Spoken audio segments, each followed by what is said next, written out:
Hi guys, welcome back to episode number 103. Yes, and it's me flying solo again. Just a quick big shout out to my boy Big Red.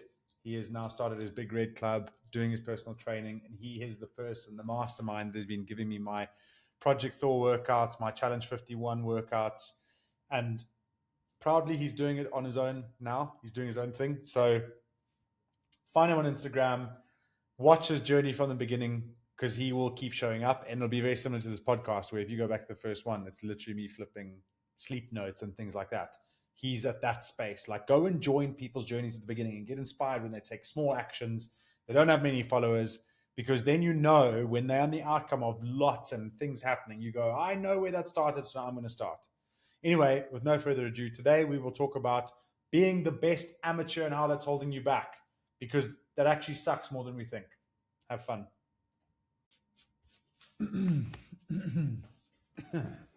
So, hello, welcome back to another episode of Identity Human with your host Don. And yes, it's still just me, but that's fine. Ray and the kids are going camping, where I'm going to be joining them, and so there is silence. And I thought, let me get an episode out. So, how has your week been? Welcome to this. I've been really tempted to start my Twitch streaming up again because I actually really enjoyed being able to connect with people. And that kind of goes in line with today's episode, because I was just trying to script a few things out, because I'm trying to make sure that I'm not just going all over the place and leaving some of you behind, keeping you with me. But I want to tell you a story, and then hopefully with the story we can analyze everything, right? I went to a networking event probably 3 months ago now, and I put a little Instagram reel out about it. It was like 3 minutes long, not even then. But it's interesting how that played out. So I'll tell you the story and then we'll go. So the story was, I went to the networking event and there was a cards lady. So you know the cards people, they lay the cards, the apostle of this, the son of that, and all, and then they tell you it's like a fortune teller. But obviously it's not symbolism. They can tell some cards, they can tell some things, right? And some of it didn't hit, which is okay, because I realized that's either A, on me, or B, their interpretation of the cards at the time. It doesn't mean that it was wrong, because I think you find whatever you're trying to see, right? Tony Robbins' red cards, just you see what you want to do, what you want to see.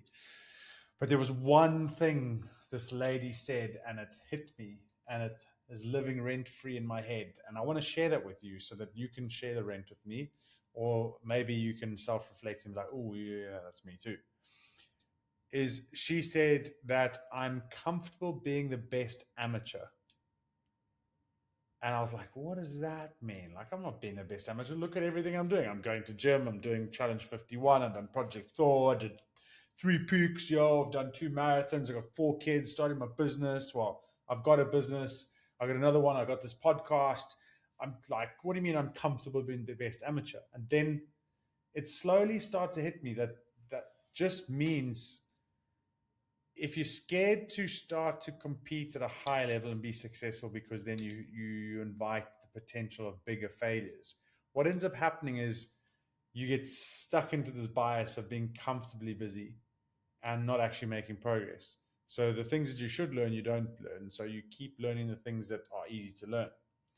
Now an example of what I mean is you can be sitting invisibly or blind to the things that you really need. So I could, and I don't know if you've noticed it, but if you look at the podcast, I could happily talk about personalities, people, vision, teams, leadership. I haven't delved into that one yet because of, do you really want to get into definitions and opinions when actually I love it. Maybe I should. But as you can go, I can talk for hours on that stuff. And that's the thing, is you're comfortable at the level you're at and you don't actually challenge yourself to the next one. So should I be doing a podcast on leadership? Yes. Should I be saying exactly what I feel? Yes. Should I be putting myself out there to potentially be divisive? Yes. But the one thing that I haven't learned is, for example, finance, right? So obviously I know finance and obviously I've got a good understanding of it. But Ray is a chartered accountant. So I've always been like, yo, Ray, help your brother out. And, can you help me? And she had a practice. So then the practice just all the stuff. And so I just end up having to learn to send receipts in, right? But being the best amateur means that you stay stuck at that level because you don't really understand the deeper level of financial value that you're adding, or of how businesses actually operate, because you're comfortable sitting with the people. As in, I'll go and deal with the people. Like, they'll have a budget, they'll pay me, it's fine, it'll work out. Which it does, but it's not going to grow your business, right? You be the best amateur, you keep getting paid, but you're paying yourself. And we also ran a 10K in Chudley, me and Ray. And I saw a guy, he just ran him. I mean, I felt like an influencer, I'm not going to lie. I felt like an influencer because even though they were Exeter people, they would have, like, Don, you played rugby. Obviously, if you're an Exeter, people know, and if you played at a relatively high level, you'll be known. But he came up to me and he was like, "Oh, I saw you on Instagram." And I was like, "Oh, here we go." And he's like, "That thing you said about being the best amateur really resonated." And I was like, oh, "So interesting." Usually people come up to me and talk to me about rugby. But this was the first time someone came up to me and talked to me about something I'd spoken about that was affecting me, and it then helped them. Not affecting me, but like resonated with me. And I think that's where we've got to lean into, is like, if I said to you, you got to count calories, it's counting calories, I don't believe in that stuff. And it's like, that's the truth, the filter that we don't pick up on because we don't question it. And I use counting calories because I think we can all relate to it. Like, some people that swear by counting calories, it works for them, right? So there's very rarely will someone go, "Yeah, I swear by counting calories," and they're overweight, or they're not healthy, or they're trying. Like, the people that swear by counting calories are the ones that, like, they nail it. And you go, "Oh, it must be so boring, right? So boring having to weigh your food and just live a little." And it's like, guys, these are the biases that we use to stop us developing the areas that we need to develop so that we stop becoming the best amateur. And yeah, I sit here and I was like, one of the other things around running races with Ray, for example, like, I train hard so that playing is easy. Like, that's my thing, right? Well, not my thing, it's a thing that I like, I've adopted. So this year we're doing, the Challenge 51, and we did Project Thor last year, and it's like just pushing the boundaries, challenging yourself. Because when it comes time to perform, whether that be at a workshop, on stage, 10K run, random fitness thing, doing a touch rugby thing, I'm not going to be the unfittest. I may not be the fittest because sometimes you need specific things, but I'm gonna show up. I think that's important. Like, your ability to show up is important. But then I also realize, like, why is it easier for me to run a race with Ray than it is to run a race on my own when I'm trying to push my best times? Is because when I'm running with Ray, we can run with each other. And I love that connection. I love being able to do stuff. But it also means that I don't try and go, "Oh, like, how fast can I get around the 10K and really push it?" And I haven't done that in a while. And that's the kind of thing that the best amateur is like. You're not pushing yourself so that you can fail and be disappointed, because you safely go and you safely push and go. I know, like, I think the last time I did it was perhaps London Marathon, when I tried to run under 4 hours. Actually, in reflection, that was actually pretty cool, running for under 4 hours. I'll give myself that. But there is a saying by Bruce Lee, and he says, I'm going to paraphrase it. He says, "You will know who you are when you're around others." And like, the best way to learn about yourself is around others. So obviously you got to become self-reflective and do some self-development, read some books, take some action, challenge yourself, learn about how you react to situations, and then lean into those and be like, "Oh, why do I react like that?" But if you do it completely isolated to people, then what happens is you start to become your own self-fulfilling prophecy and your own biases, and you could become the person that becomes so passionate or stuck in your own biases that you forget how you come across to other people. And I think that's the interesting bit, is Instagram, for example, feels so safe to go on there, and you not safe. It's safer to go on there and observe than it is to go out and talk to people about challenging conversations, right? And maybe that's where we're going wrong, is we can put ourselves in this loop of reinforced opinions on Instagram because it's as easy as, like, putting your phone down and moving away, or creating a random profile. as opposed to sitting with people and having a discussion and saying something that is wrong and then seeing how it reacts. Like I was sat at a coffee shop the other day, and these two ladies sat like half a meter away, and they were talking. They were like saying, "Oh, how are you?" I said, "Hi," and they talked about coffee, and we struck up a conversation.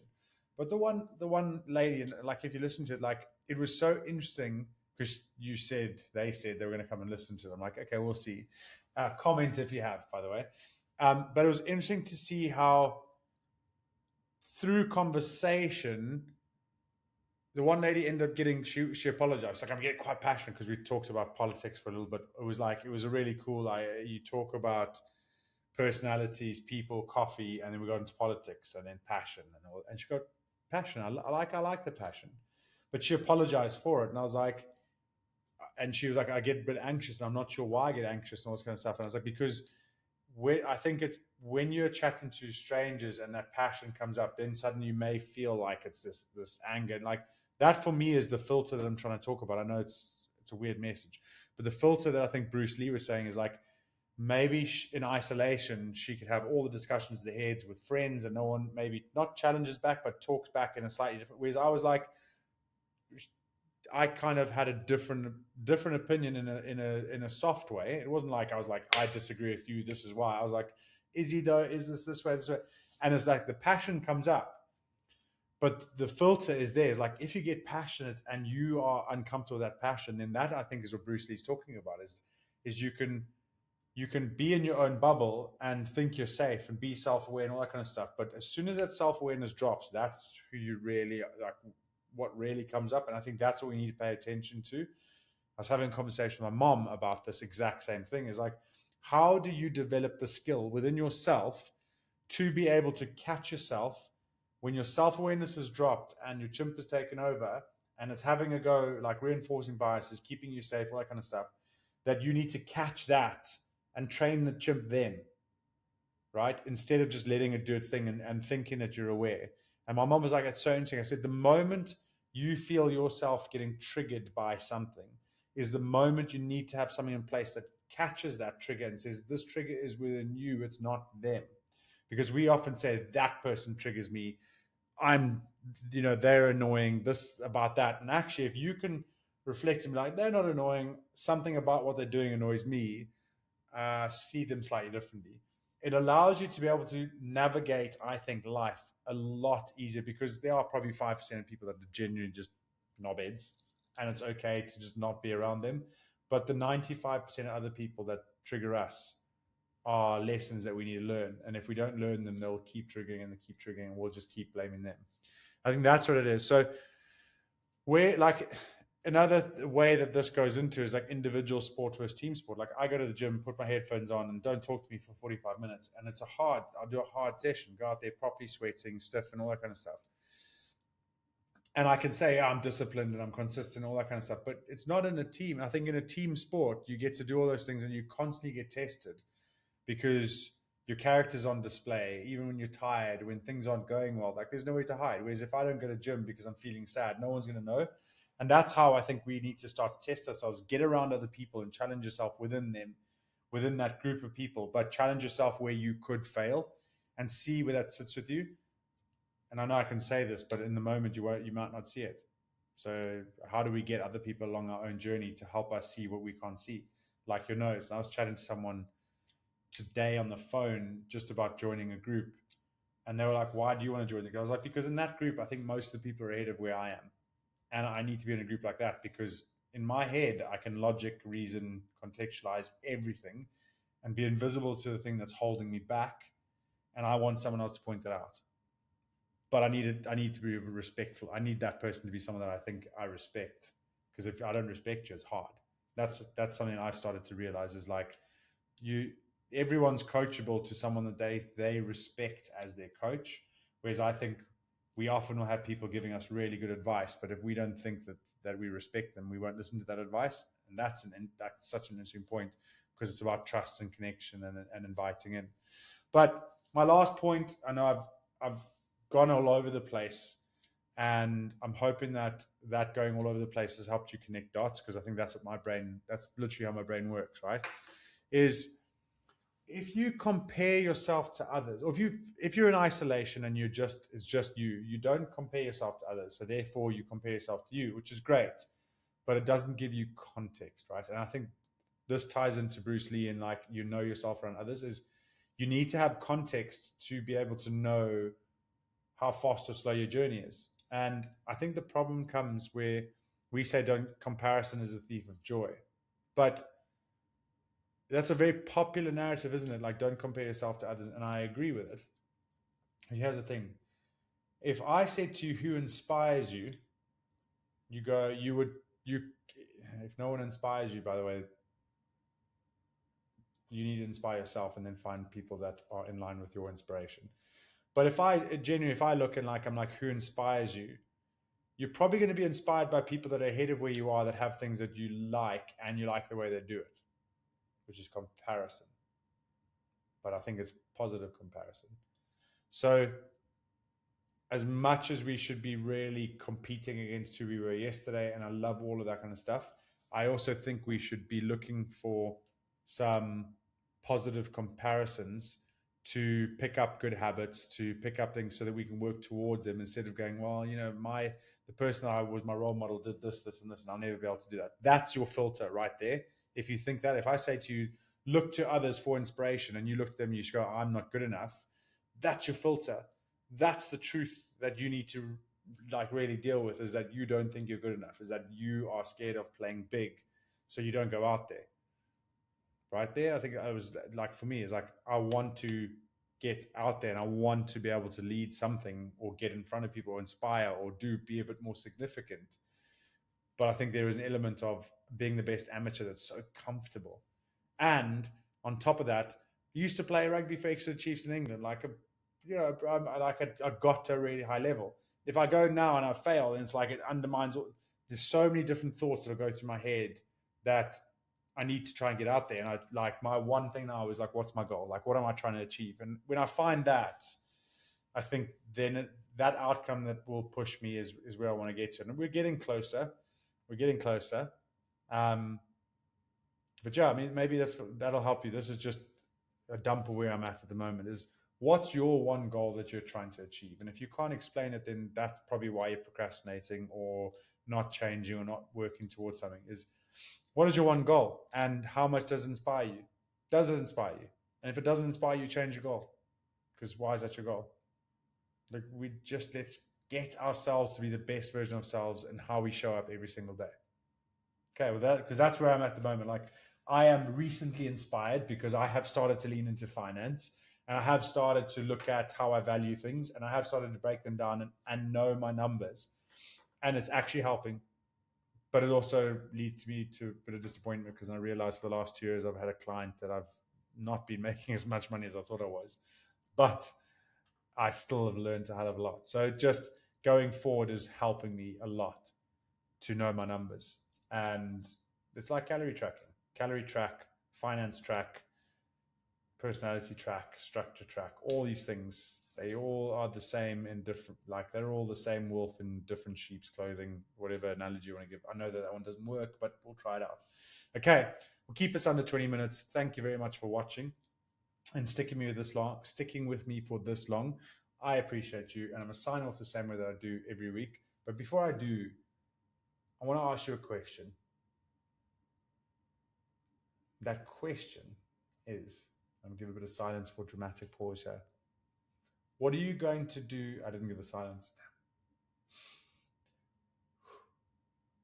What are you going to do differently tomorrow that takes you one step closer to where you wanted to be and one step further away from where you've been? Take that action and make it big. Right. Remember, Ubuntu, we are who we are through others. I'll work on me for you if you work on you for me. Have a great day, and I appreciate you.